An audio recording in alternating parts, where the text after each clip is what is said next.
Good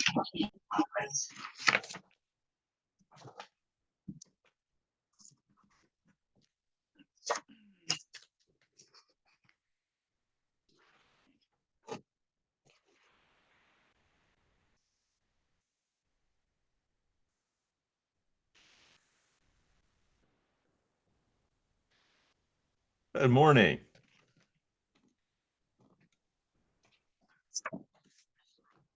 Hello.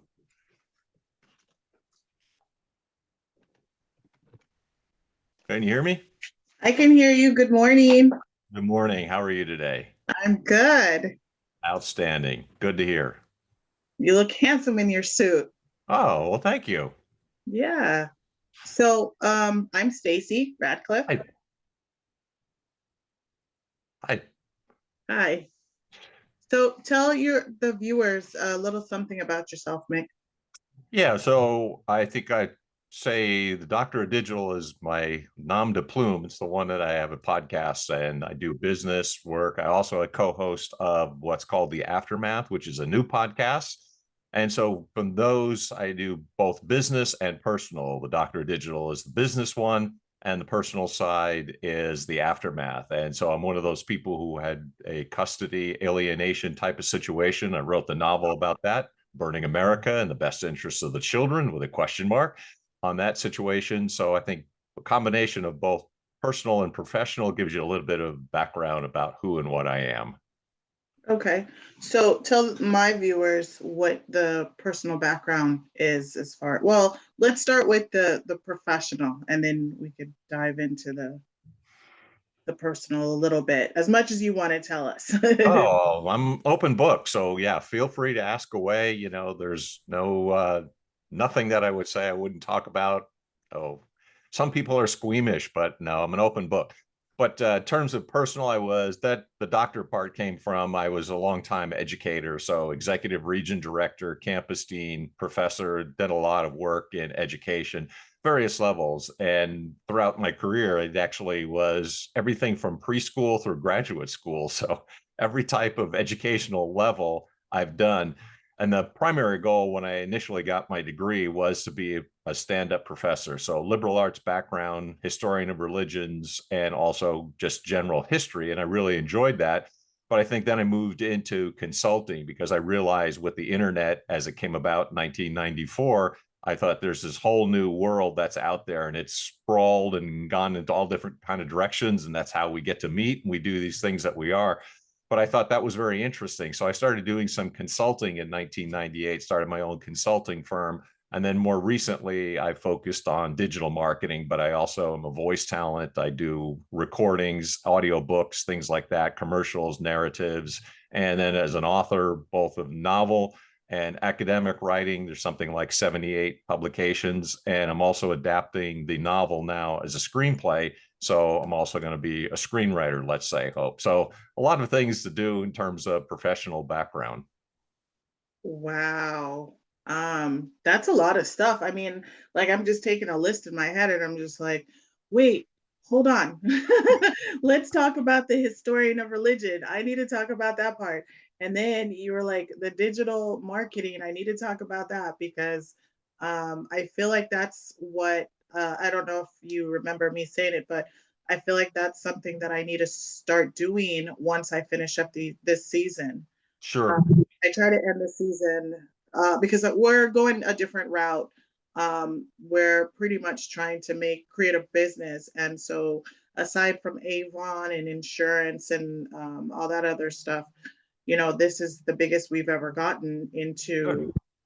venturing off into that stuff because I'm a phlebotomist, and Tamika, she's Oh, a nurse, so she and I decided we've always been like the same mentality, aside from all of our friends would probably be like, oh, we're just comfortable doing what we're doing. But for us, we're just like, no, we got to do something else. Like we've been in love it. nursing for so long and we just got to try. And, we love going to, places, traveling. We love doing all of that. But then we want a reason to also travel and do marketing too. So when I decided this season, because she's working on her business So this season, I decided that I was gonna try and meet up with people that were in businesses and stuff, and who are go-getters, who are doing all kinds of adventurous things that, you look up to, and mentors and stuff like that. So when Mm. I read your bio, I was like, oh my God, I gotta have this guy on this show. And I was Oh, like, nice. yeah, Nice of that's you to why say. when that day you were like, what? Another? Yeah, I was like, yeah, there's a bunch of us that have the same names, and I'm trying to get away from that, but it's kind of hard because it's stuck. And all the people that I talk to, like the newspapers, they're like, oh, I like your name, and I was like, okay, I'll just keep it for now. Yeah. So it's branding. So I mean, that would be one thing. If you're talking about digital marketing, and that's when you said the suit and everything else. I mean, all this is branding. I mean, the car behind me, it's branding. So you see a lot of the things that I do, I'm Mhm. consistent. And where the car comes in, it's a short story, but it's a good one. It's my parents' first new car. My dad passed away some years ago, but I keep it in his memory. And as a kid, that was like the family car. So that's part of the branding. I mean, I've been around for a long time, so I'm solid. It's like all American muscle back in the day where we knew this. And when I was a kid, something like over 90% of the cars manufactured in the entire world were from the United States. So that's kind of where I'm coming from. It's a long-term quality, it's good, it's going to last, and that thing still runs. So if a car can run from 1957, it gives you an idea of just how good things and products were made. And thinking of music, again, almost everything, every conversation's got music in it. I was one of those kids listening to Motown and listening to stuff on a little transistor radio. But the thing was, the music was better, life was better. And so it's not just nostalgia, because some of it is, that's true. As an older person, you get it. Some of it's nostalgia, some of it's good memories, but the quality of life was just so good. So I really appreciate what you're saying, that you want more. You better believe it. There's a lot in the world, and you got to go get it. Opportunity doesn't always come knocking. You got to go looking for it. And that's a great attitude to have. So now at my point in my life, when people say, what do you do? It's like, I don't know, pick a card, any card. So yes, digital marketer, author, voice talent. I think you've got to keep growing and keep doing everything that you possibly can in order to find out who and what you are. So there's a great psychologist, Eric Erickson, who talks about the self-actualized person. Absolutely. Pursue every possible venue, pursue every possible talent that you have. And one of the things that you want to get out in the world then is your branding. So that's where digital marketing comes in. What are you trying to establish? What are you trying to get across? And for me, what I'm trying to say is that I'm established, I'm reliable, and just like this American muscle behind me, a 57 Buick, that's what you're going to get. And that's whatever your message is, be consistent with it. And that's what branding is. And you get that out through digital marketing. That's beautiful. Because you were saying that, I was thinking about, remember Toys, well, not remember Toys R Us. Toys R Us, right? Yes. Yes. So of course I have three kids. One is like 27 and my twins are 9. So we used to live at Toys R Us. That was our thing. And then when they said they were closing down all the stores Yeah. in Toys R Us, I'm like, why? I was like, we shop here. We're like, most of our money's contributed there. How did that happen? And then I was like reading, I literally did a deep dive into it because I was like, why? Yeah. With Amazon coming out, I was like, they can go, online, they can do all their online sales and stuff. Yeah. And I was so disappointed. I was probably the most disappointed person in America when Toys R Us closed. But then, I got over it. My kids don't need any more toys, anyways. I, And then, about like a month ago, I just heard they're coming back, mm, and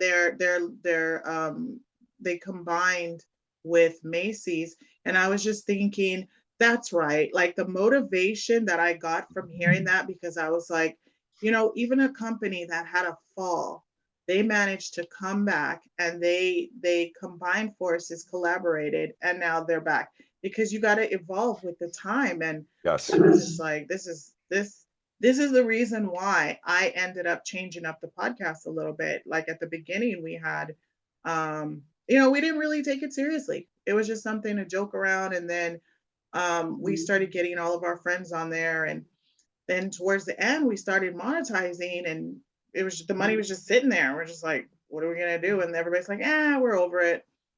And I was like, I'm not. I'm just gonna keep going. Me and Tamika, Good. we're just gonna keep going, and it represents kind of like the story that you tell about, the car and stuff.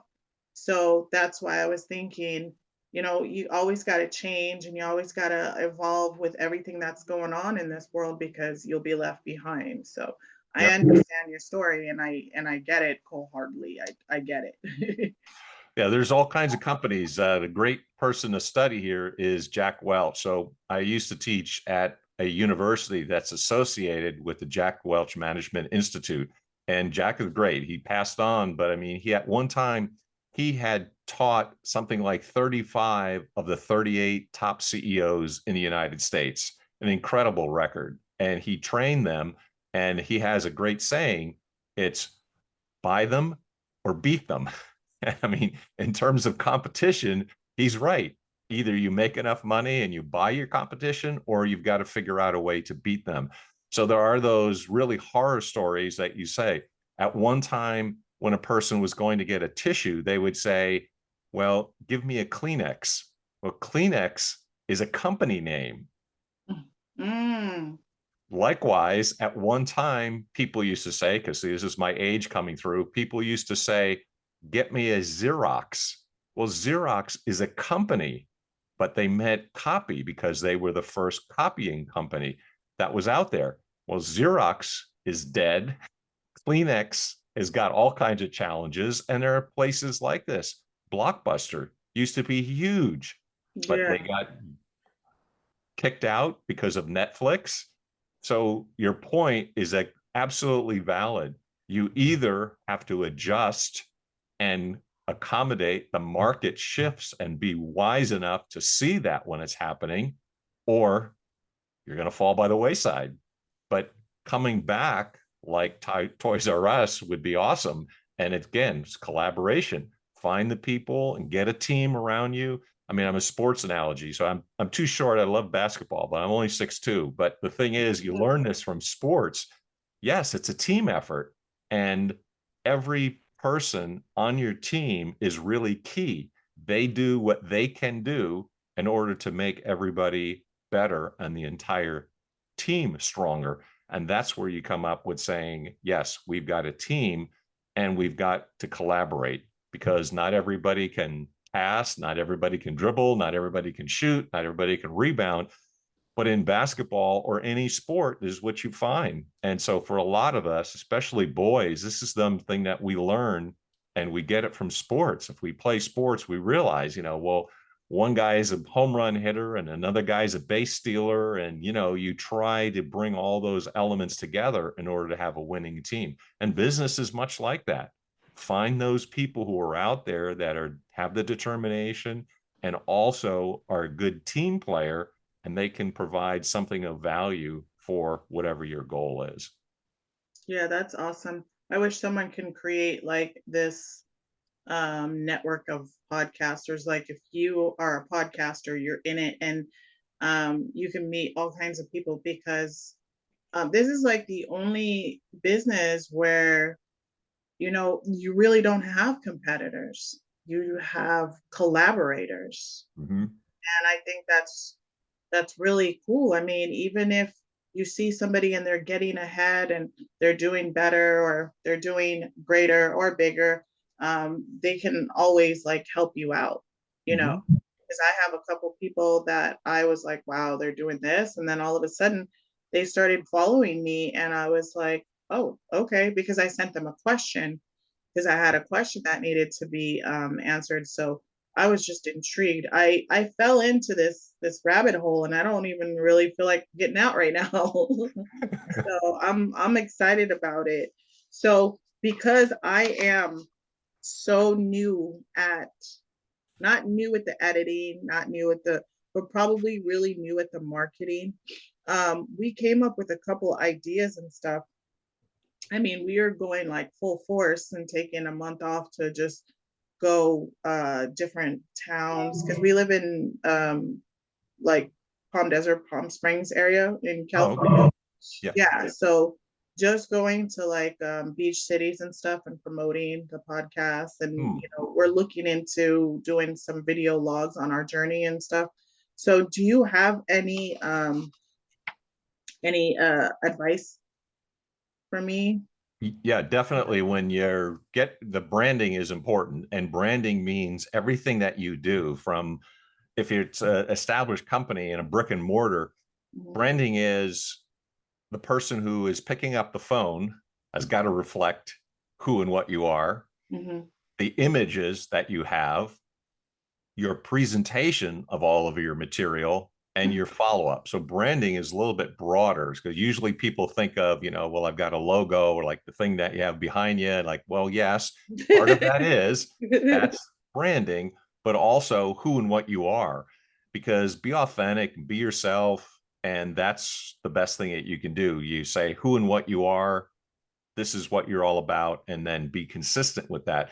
But in terms of then actually digital marketing, of course, then you want to start with things and how do they find you. So a landing page, a web page, being able to have perhaps the Google or Facebook ads to promote yourself. I mean, all of those things are a part of it. If you have an established base already, you've got some emails, for example, get an email list together, keep pumping those things out. So, in terms of digital marketing, there's various ways that you go. There's probably about 8 different paths. And the image that I usually have with people I shared, it's kind of like a subway map. And I was like, okay, well, which of these paths do you see yourself going on? And then depending on which one, then you can start seeing whatever services you are. But in terms of, your basic company is you have to let people know who and what you are. And that has to do with have to find you, first of all. So generally it's some type of website, or then you can branch out, into Facebook and all these other things. And that is the great thing about both podcasting and social media, that who and what you are is unique to you, but then you can also reach so many more people through the tools that are available for, primarily something like Google and Facebook. Because I was thinking about a website, but I was like, what am I gonna really put on a website? I wanted to because I paint and I do upcycling. And of course I'm a phlebotomist, so I could probably do like a little teaching course on there. So Yeah. that was one thing I was thinking I could put on the website, but I was like, do I need a website? Technically, I have a website when you think of Spotify. So what do you think, is that like a little bit too less? Do I need to go more and go with the website? Yeah, it depends on what your goals are. So, yes, you have a presence through podcasting and Facebook and what have you, and some people are able to go down that route. If you want more established, then that's where people are saying they take you more credibly as a business if you have a website, and then you feed everything through that and you drive traffic to that. So it's sort of like the basis, and then you branch out and to all the other things that you have, which are Facebook and podcasting or what have you. But they have to find you, they have to know like who and what you are. And generally people need to read a little bit as well too.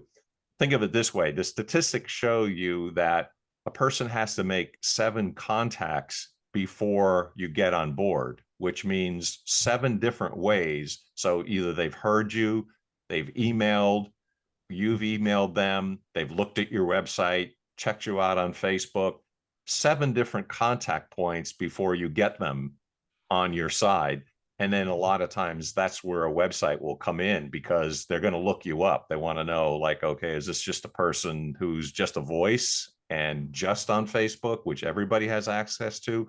But in terms of your background, that's where usually where a website will come in, and they take you more seriously because now that they know where you are, right? They can Yeah. find you. You're in one place. Oh, that's a good point because I was wrestling with that for a little bit because Tamika had gotten her website and she's been still working on it. And Like I know for me, because I've been doing a lot of digital editing and a lot of stuff that has to do with, I learned like Microsoft stuff by myself. I was self-taught. So that's how I, at one point, I was administrative assistant and I was doing like Hmm. database and all this other stuff. So I know doing a website's not going to be hard for me once I purchase it. Um, but I was still skeptical about it. I'm like, I don't need it. Why? I already have one. But it makes sense because I'm stepping out of again, branching out, stepping out of your comfort zone, and just saying yes to all the possibilities that are out there. That's going to be an easy task for me to do.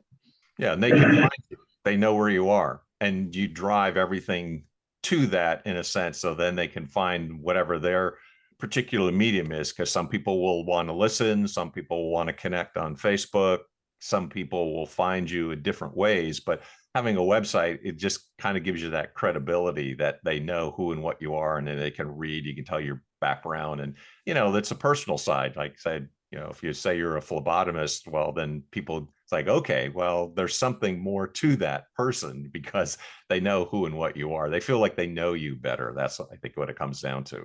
Yeah, yeah. I mean, being a phlebotomist has its ups and downs, I'll tell you that much.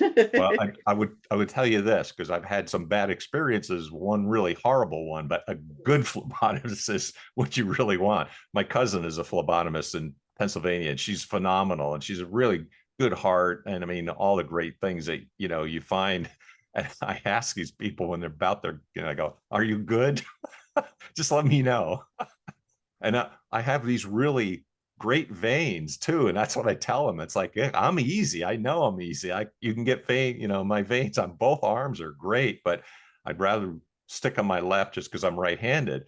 But I mean, Mhm. it's a skill, and the fact that if you can make people feel comfortable, because a lot of people really don't like the process, that goes a long way with alleviating the concern. Like, oh, okay, you're calm and quick and easy, and it doesn't hurt. Okay, we can do it. Oh yeah. I've always come across people who are just like because we have like a small facility and sometimes they're like I normally pass out or something like that and I'll talk them through it. Usually I've got them on a beach drinking a little cerveza or something in their mind and they're focused on their breathing and I Nice. try to make them like laugh and stuff so that way they're just be like, oh, that's it, it's over and done with. And I try to calm those people down. There's other people that come in and they're literally just like anxiety ridden and Yeah. calm those people down. The only ones I don't like are the mean ones, and that's those are the ones that just come in and they're just like demanding and throwing things around. Otherwise, like all my patients have always been good. So that's the ups and downs about it. But it's funny that you said that because I get that all the time. People look at me and they'll say, "Are you good?" And I'm like, "Yeah, I just started." No, you're supposed to say, I'm doing this for years. I could do this in my sleep. Oh no, I like to mess with people when they say that, and they start cracking up laughing, and then I'm like, "See my gray? I've been doing this since I'm 19. I'm 45." I rehearse that so much that at some point in Oh, time, the first thing that comes out is, I just started." And they'll look at me and they'll be like, after I'm done, they'll be like, "You didn't just start." I was like, "I'm just messing with you guys." that's So, funny. yeah, I like to keep people laughing because the worst thing is trying to put people in pain. But obviously you're gonna get a needle prick, so you can't avoid that. But we could talk shop all day long about that. Let's get back to the marketing. All right, sure. So, can you tell me how your name, the Doctor of Digital, how did that come across? Yeah, and I think it's because I really switched out of the educational field exclusively. So, with that as a background, what I tried to say is that you can be an expert in almost any field, especially if you have an academic background, which I did. So, when the internet came around, that's really what started me in that direction. So, about 1994, then consulting 1998, and having grown up and seeing the internet as it's kind of expanded and gone in all different directions, I said, well, look, no one can really qualify as an expert, but I've got an academic background. Why don't I learn as much as I possibly can about this and how to use the internet effectively? And it does come down to podcasting too, because this is something which wasn't really prevalent in the beginning in the 90s, and it wasn't in the 2000s, but it has. And everything that the internet has gone in terms of direction, if you know the past, which is my claim because I'm a historian by training, you can predict the future. So when it Mm-hmm. comes in terms of business, right, somebody should have seen the examples that we talked about, that if you've got Netflix and it can stream, which it was moving towards, and they Mm-hmm. first started sending out discs, because then I did the disc thing also. What they had done is they just did the end around on Blockbuster, because most people started to say, well, why am I driving all the way to Blockbuster and Mm-hmm. then seeing if I got a movie and it's not here and I got to wait for it? And what they had done is they came up with a business process that was much improved and much better. And they started moving into streaming. So, you can learn from this. Look at some trend that you see happening, and that's where you beat the competition. That's the idea of Jack Welch. Either you buy them or beat them.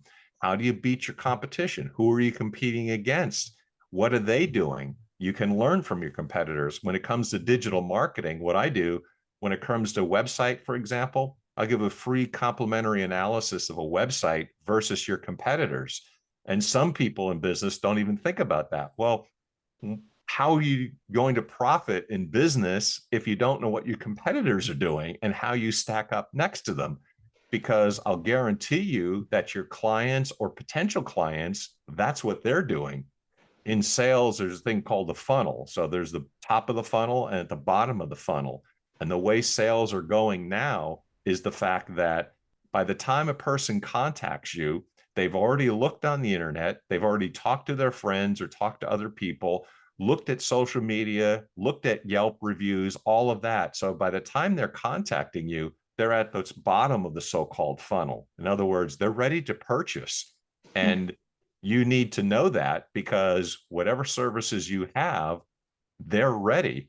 You just have to present whatever you're doing in such a way that you will get them as a sale, because they've already done a lot of research before.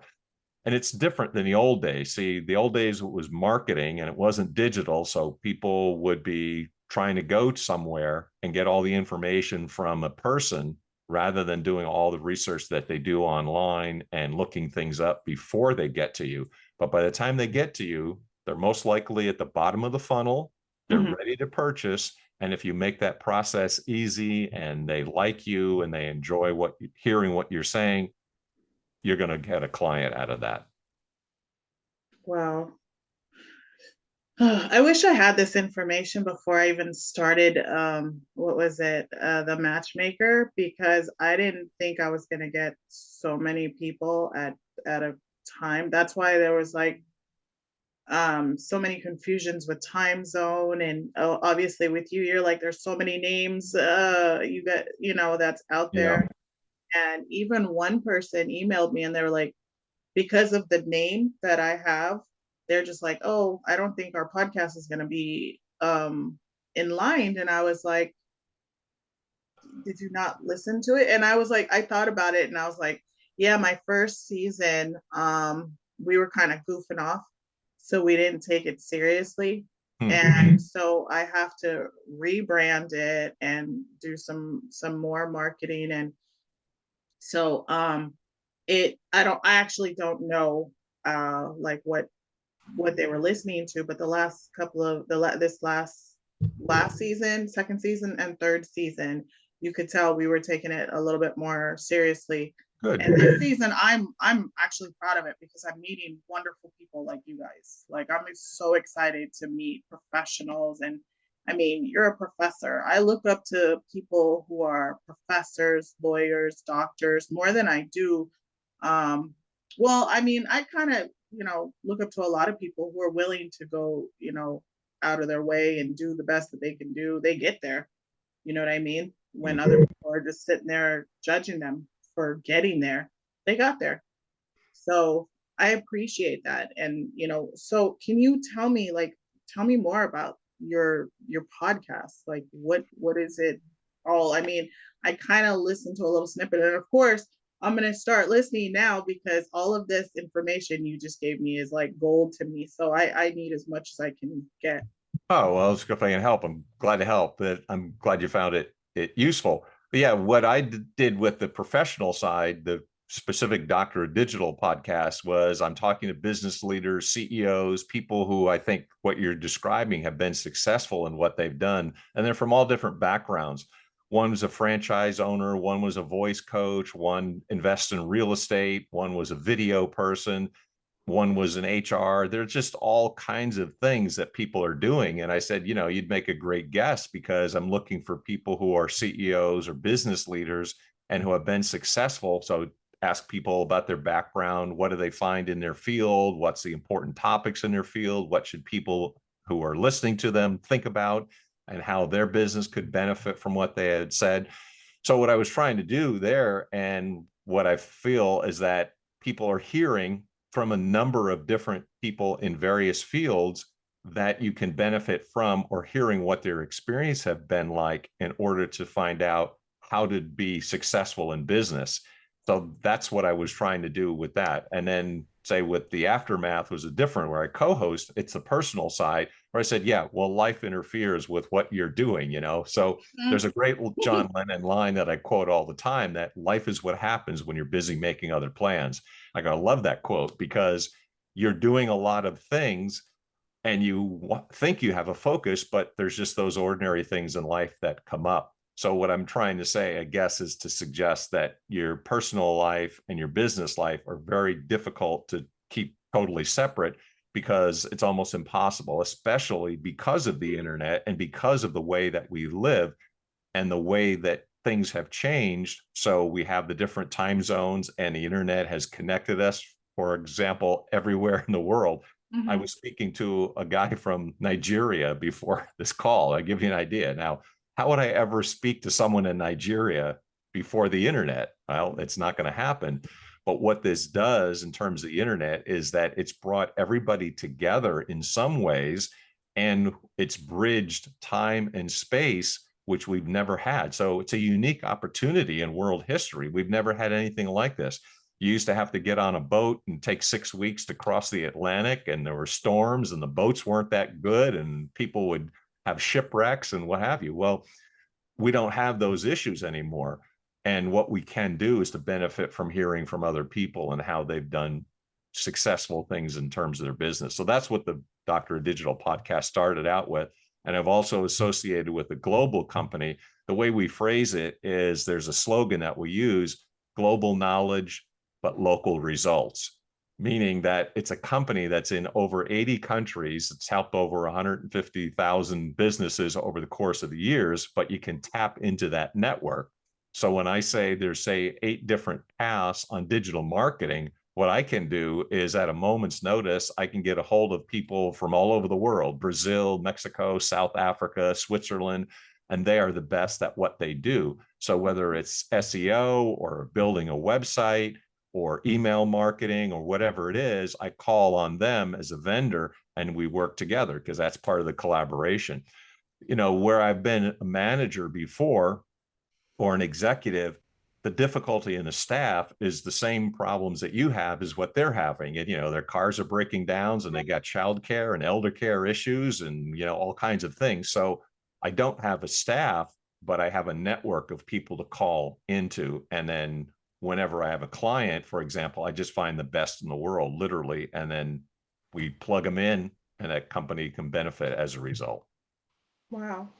That's nice. I'd like to get into that because I do have a list of global listeners, which I wish I could get, know who they are and where, but I'm not able to pinpoint it. I just know it's like it'll just say Brazil, Singapore.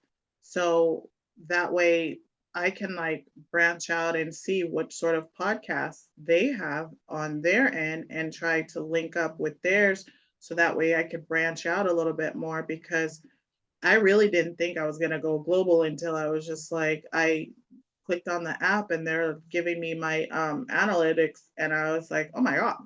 First, it was like I was German in Germany, and I had an ex-boyfriend that was from Germany. And I was like, I wonder if he called somebody in Germany and said, "Listen to my podcast" or whatever. But then it just got a little bit bigger in Germany, and then it just kept changing and changing, like adding more and more Sweden, all this other stuff, and I was like, it's got to be from my Facebook. Hmm.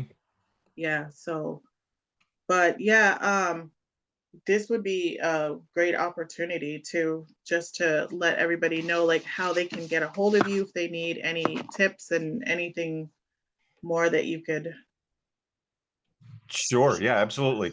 So, couple ways. It's either the Doctor of Digital podcast, or I'm also on the Aftermath, and that's the personal side. But if they want to contact me directly, by all means, it's easy email. It's Mick, like Jagger, except he makes more money.